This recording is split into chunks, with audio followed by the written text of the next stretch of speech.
Well, good afternoon, good citizens of Lexington. It is good to be back in your midst. Do you realize it's been almost 50 years?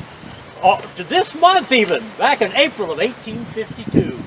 Of course, I'm not getting any younger in years, and I thought it would be good to come back and pay my respects to the citizens of Lexington who gave us such wonderful help and relief back in that year of 1852. Plus, I also wanted to visit the gravesite of my first wife and children that are buried here in your beautiful community. Well, I get ahead of my story. I should tell you just exactly. If you don't recognize me, maybe some of you were here then. I'm William Dunbar. I've grown a little older, maybe a little wiser. But anyway, here we are, and I wanted to say thank you again for all of your help and support during those very troubling times. But I get a little bit ahead of my story. Maybe I should tell you what happened on that eventful day of April 9th, 1852. It was Good Friday. Well, my wife and I and our children had set sail from Liverpool, England, aboard the Kennebec. And we traveled on the sea for about 2 months, arriving right at the end of March at the port of New Orleans.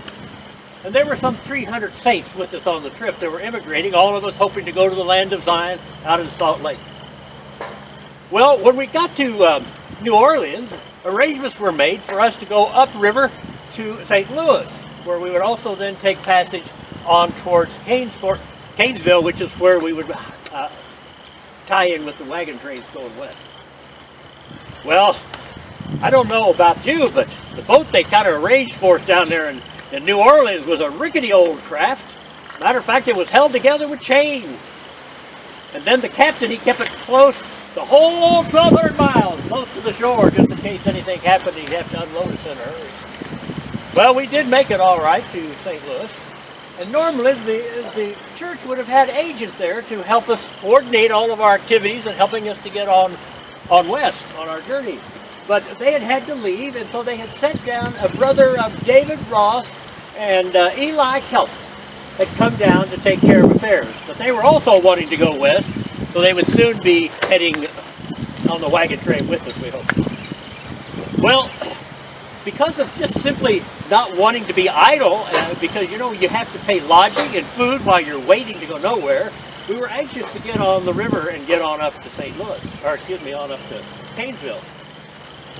So, Eli, Brother Kelsey, and David Ross, they began to check around with the boat captains. The problem was there were so many ice floes on the river that they were not sailing. They were kind of waiting for the river to clear.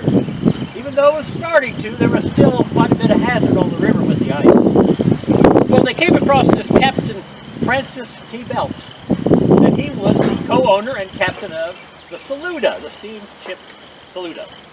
And he agreed that he would try to take us if there were enough interest.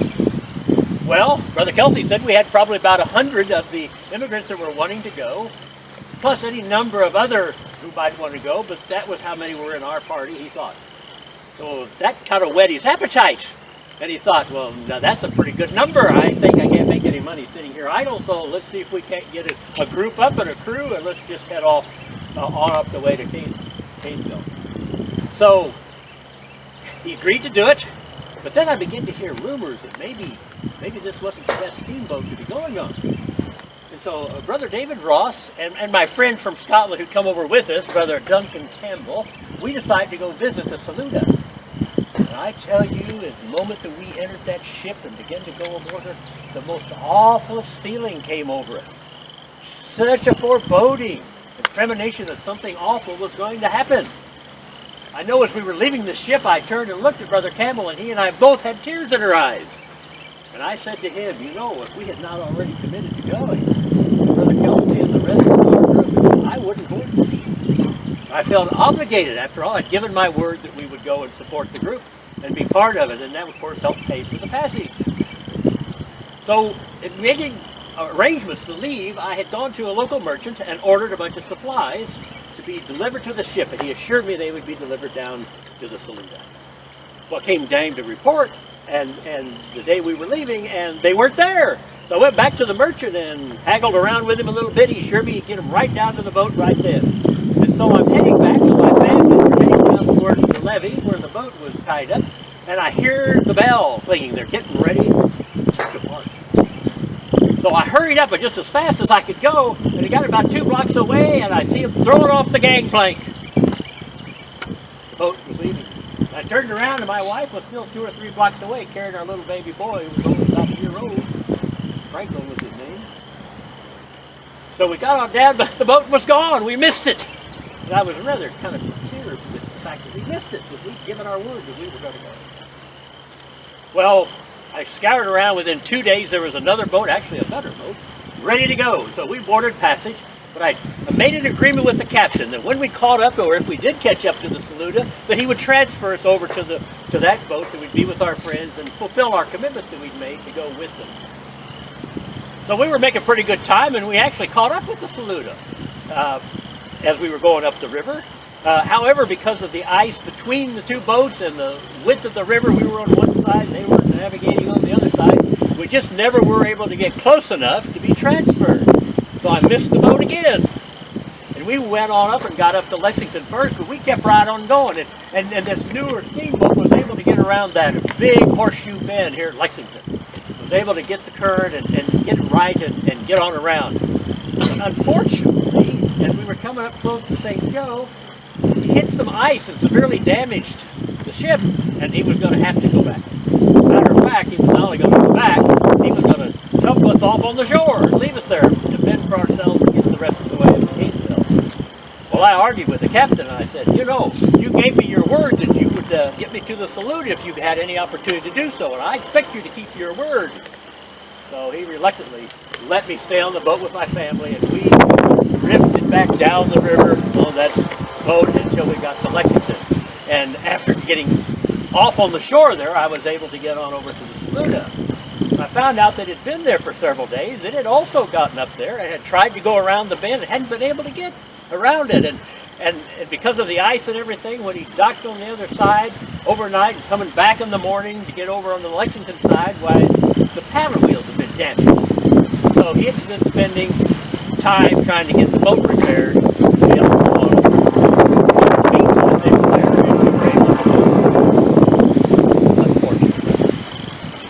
Well, we got ourselves settled in, and because we were the latecomers, why most of the places were taken. Of course, we had to deck passes, not cabins. Couldn't afford cabins. So we were up on the top deck, and they had some tarps spread out so that it would shield us from the weather, the sun, and the rain, and so forth. And so we kind of made our little place there that we were going to stay, bucked down. And the next morning, we were going to be leaving early in the morning. So I rose up early with my friend, Brother Ross, and Brother Campbell. And I said to my wife, she was getting out of bed with the children, and we went back shortly. We put on a kettle to kind of heat some water so we could get some breakfast going. And we went on out and stood out on the deck to watch them shoving off. So the 3 of us were standing there while they were heaving to and getting us ready to get the ropes untied and getting us pushed out into the river. And as they were doing that, Captain Bell was standing up there by the bow. And he hollered over to the... Oh, well, let that thing noisy go. Back in the day, there was no railroad here when I was there. That's progress work. Much easier to get back and forth to Salt Lake now. If we just had the railroad then, well, we wouldn't have had the trouble.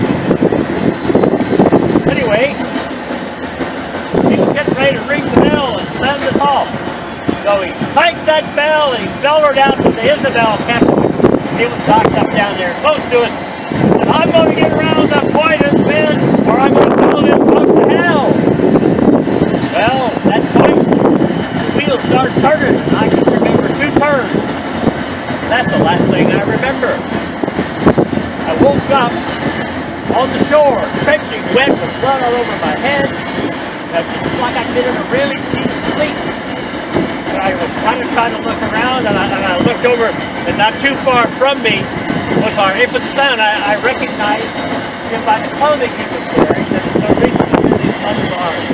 And I tried to get up to go to him, but I couldn't move. My back was sharp pains. I needed my back and I couldn't get up. I think the only thing I can surmise is that I had just thrown in the river. Someone had drugged me up on the shore and left me for dead. But when I started trying to get up, and think longer I was alive, well, two gentlemen came and picked me up, carried me up to one of the warehouses where they were taking the survivors of the boat. Well, I got up there, and I laid down, I realized that my wife was laying not very far from me. I saw her take her last again, but I had no chance to stay in the coffee. I had lost my wife and my son. What about my daughter Euphemia? Where was she? Well, there was a little girl there that looked like it might be her, but she was so badly mangled in the explosion that I couldn't tell for sure. There's also another woman there that played the same child. So I don't know, but I think it was Euphemia. But to this day, I just have a little bit of wonder if my daughter somehow survived and was adopted by the good citizens here in Lexington. But that I was never able to find out. As far as I can tell, I've lost my wife and both my children in this tragic accident. Well, this was quite a mishap here on Lexington at this time. We were so totally unprepared for it, to have this kind of a tragedy on the river right at their location. And so they met real hastily in town, and they voted to organize 4 committees to take care of us. One committee was going to take care of the injured, and they had to decide who was going to go around the surrounding towns to get doctors, to get medical help. Where were they going to get the wagons to transport people that needed to be transported, et cetera, et cetera, et cetera. And also who was going to look after the orphans. Another committee was a group that were going to take care of any orphans, the children that needed help. And they also had set up a finance committee. After all, this is going to demand a lot of expense to help take care of us, as well as to refit us, because most of our stuff, our supplies and stuff, were sunk in the river or blown up to pieces. So we had the committee that was going to take care of the injured.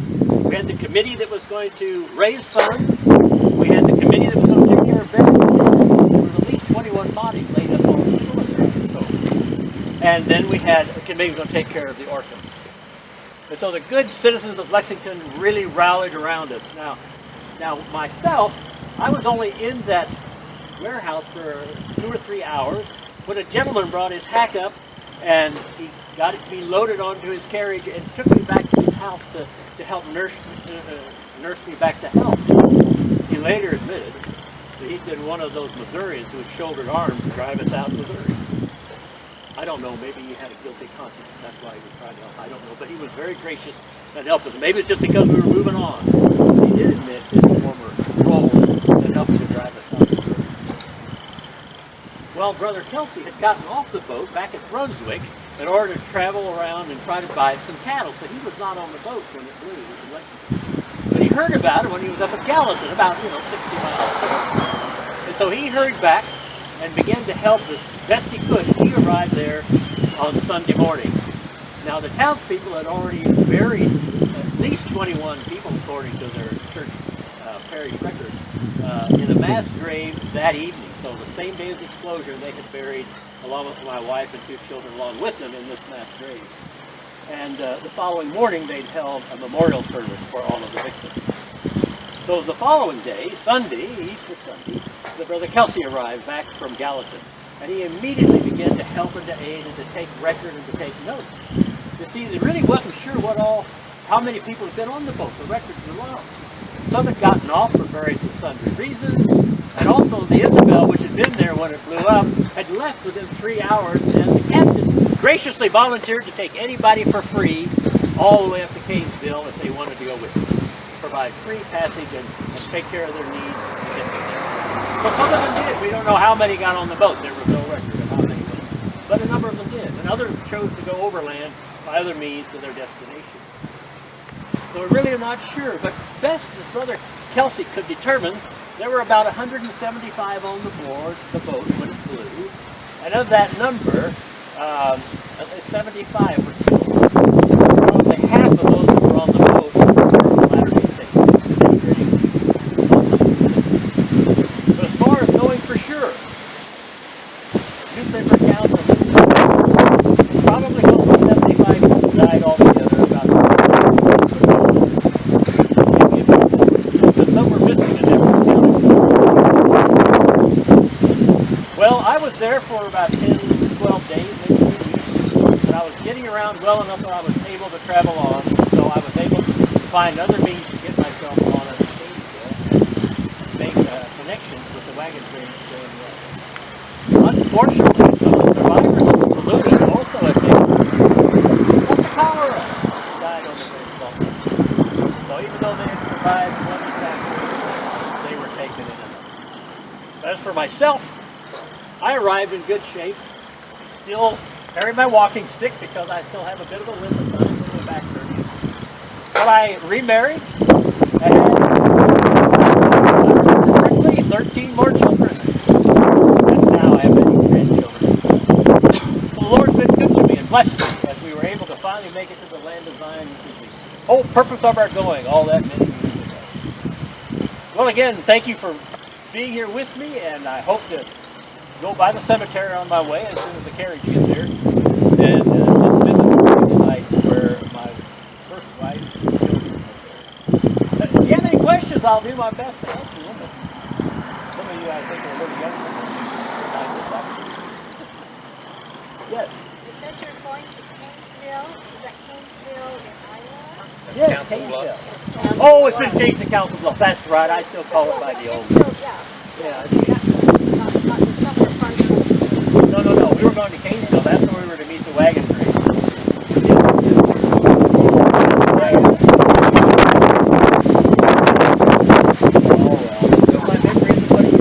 Now, what did you do for a living all those years, before and after all this?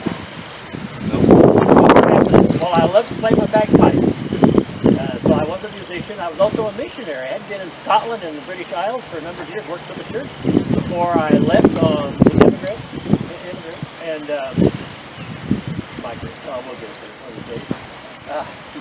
and once I got back to Utah, I was sent on a mission and did some mission work. Some foreign countries actually. Went back to New York, spent some time, and finally retired when I got old enough, and they decided it was time to put me out to pasture back in Salt Lake. Yes, Salt Lake. Yes, that's where I'm from. Was it normal for ice to be in the river at that time of the year?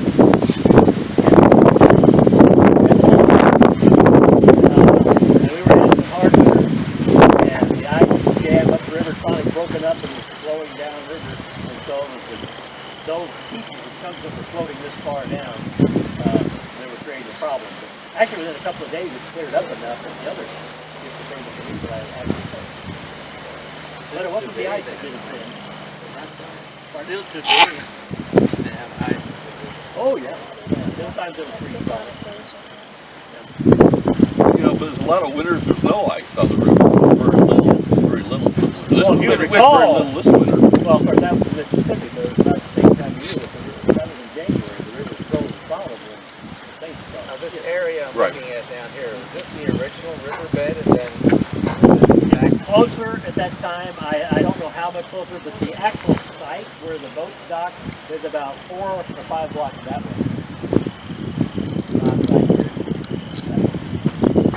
When I understand it, the river really was A lot closer. because they said when it blew up, it actually put bodies on the bluff. Right, which would been down there. Yeah, the bluff would be down there, but it had been close enough to the bluff Yes. to blow the safe up on the bluff. Oh, yeah, on the captain too. Captain and his dog. People. Yeah. Just as we came down, and you had brought your wagon right at the guardrail started, there's a road that goes down the siding, real steep, a little narrow road. That's Commerce Road. You go down to the bottom of that as Commerce and Riverfront road that runs along the river and right down where the river was, up on the bluff. So people were actually up on the bluff watching us leave.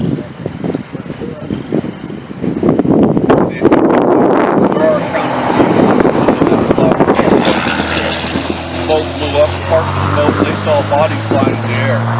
So Now the Saluda,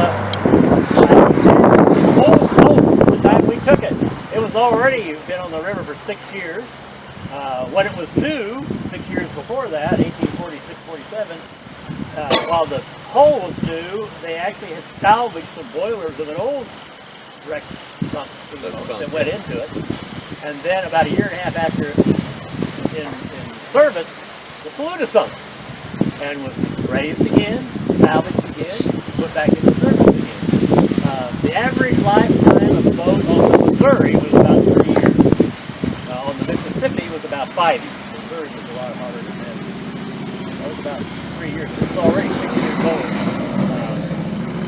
But I did hear tell after I had got to Utah, I heard correspondence from some of the citizens of Lexington that told that the engineer who was responsible for the boilers had made a mistake and he admitted it. It was a murderer. It was his fault. The ship blew up and then he died. But apparently, because the captain wanted to get around the bend and he was afraid of not having enough steam, he was going to have enough steam. He shut the water off the boiler, got him as hot as he could get him, and then opened the water when the captain said full steam ahead, and of course so much cold water, it built up so much pressure so quick that it blew. Overheated with no water in there. They kind of tampered down, and that blew the boat. So he at least accepted some of the push for legislation for safety of the boilers. Oh, that's right. Congress then went ahead and enacted the legislation. However, they didn't enforce it until 1871. But by then, most of the steamboat traffic was gone because the railroad came through. 1869, not that long ago. So it's much safer traveling to go by railroad than steamboat. Okay, now, understand what did they do with the wreckage? The wreckage. Well, it was salvaged. They did things with parts of it. The bell, there was a church minister up in Savannah who saw that the church bell was in a salvage place for sale. I meant the church bell, but the boat, the Saluda bell, was for sale, so we went down and bought it for $17. And it's still at that church. Out in That's near St. Joe, Missouri. yeah. And, North. Yeah, I go. yeah. Anyway, so the bell's still there. The bell they've got at the park up here is like the Saluda bell, made by the same company, but off a different steamboat. But it's like the Saluda bell. And then they salvaged some of the wood and stuff because it actually didn't sink in deep water. It sank up close to the shore, obviously it wasn't very far away, and the stern was still kind of sticking out, and part of the back of the boat was still there, able to salvage wood and parts and pieces off of it. As a matter of fact, I believe now that the Historical Society, they've got a door. Every time we come back to their open, we can see it. And to my understanding, they built a house out of the wreck. They have. I haven't been in here since then, so I don't know what they did with it. And Very well. I mean, it's good salvageable lumber, but also a lot of splitters. 35 years ago, I was in front of that house here in Lexington. Let's see, 35 years ago. Yeah, okay, all right. But I went back to that location recently, and the boat has been raised, and there's a new building there. Well, apparently it was raised before 2002. Because the book, Or somehow it got raised. well, I'm just saying before 2002 because that's when in the book you've got a picture of it in the Historical Society. So the probably when they bulldozed the house down, it was salvaged out of there. Yeah. Yeah, something like that. So we're not quite sure what happened to it. We've been trying to contact the museum people, but Right. they're never available. Right. So we'll figure that I out. got a hat on my head here.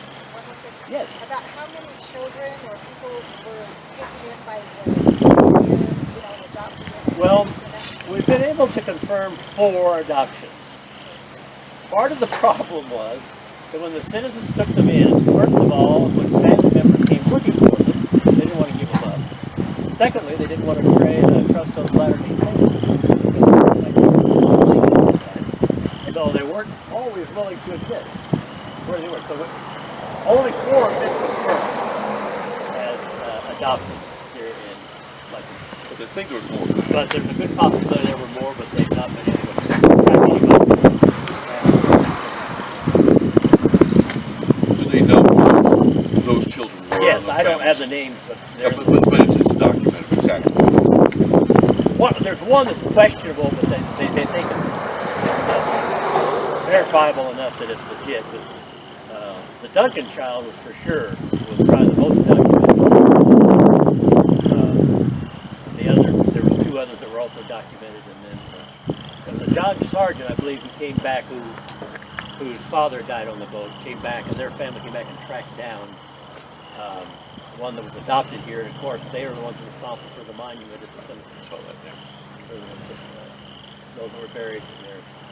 The interesting thing is, there's not even convincing records for sure about where they were buried, because it says they were buried by in the records of the Christ Church parish, but they didn't have a cemetery.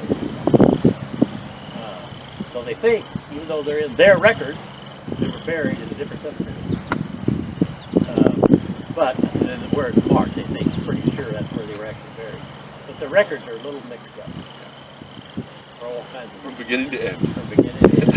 The wide range is that the estimated killed in the historical records range from 25.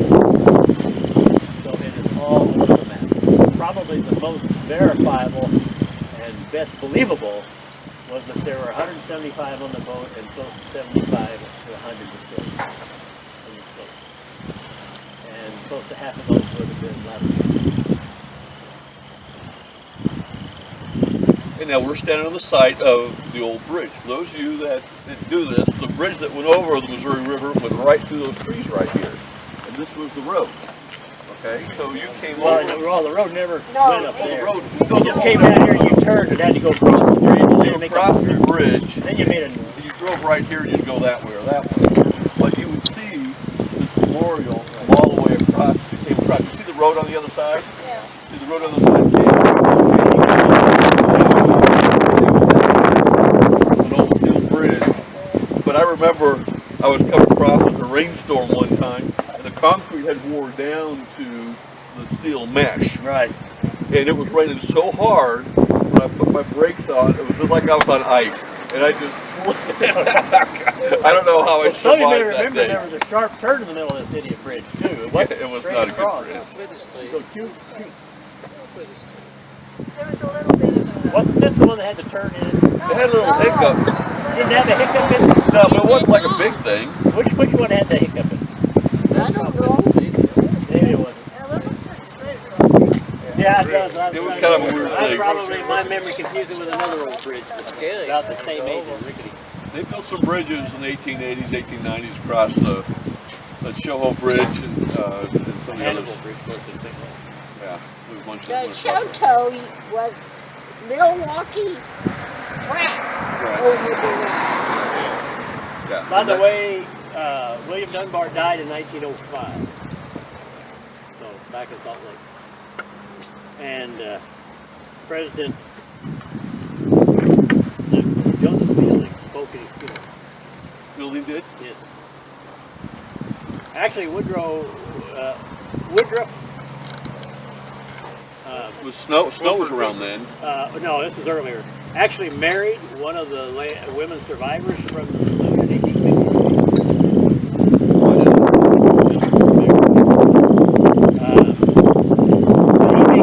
His comment was, well, he didn't think Brother Kelsey was too sensitive to the spirit, because at that time he was bringing a group over, and there was a boat that was leaving, and I can't remember which port it was, which part of the destination they were on.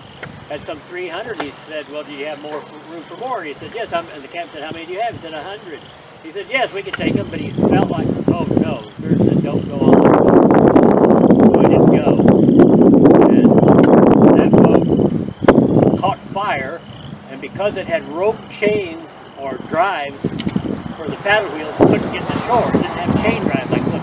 It had rope drives, and the rope drives burned, and the boat sank, and all were lost. So he said, if he'd have been sensitive to the Spirit, he'd have never gotten on that boat.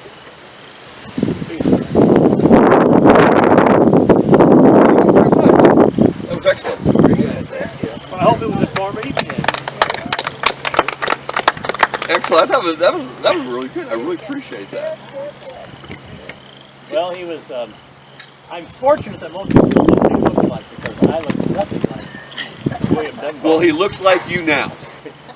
Because you've taken that mantle and you've crossed the river. You crossed the Jordan with that mantle. Yep. Well, there's some historical characters that have such a definite look to them, like Brigham Young, that if you see them, you can't have somebody else that doesn't look like them. Right. And make it very convincing. I look like Joseph Smith III, so I can get away with it. Yeah. Yes. Not William Dunbar. But no one knows any different right now. Why don't we gather around and let somebody offer a brief word of prayer? I always like to do that. Okay. Everybody ready to get better? We just gather around here. Let's go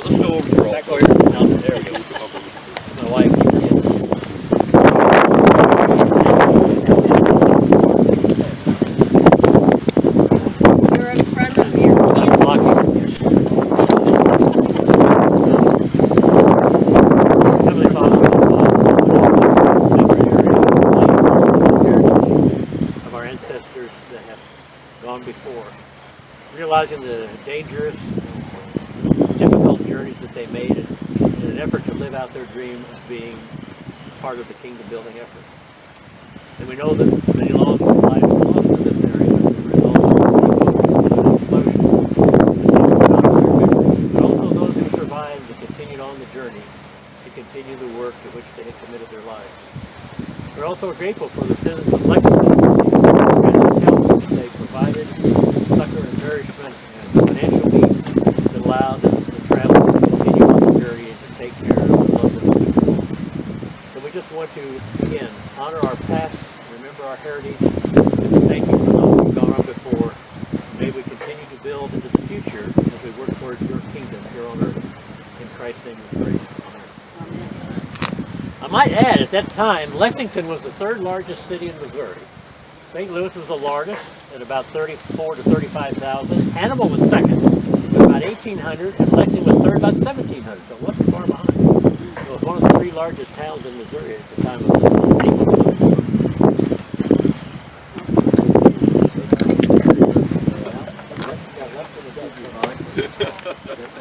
Okay, so we're going to go up to, Several miles. we'll go up to the cemetery. Okay. And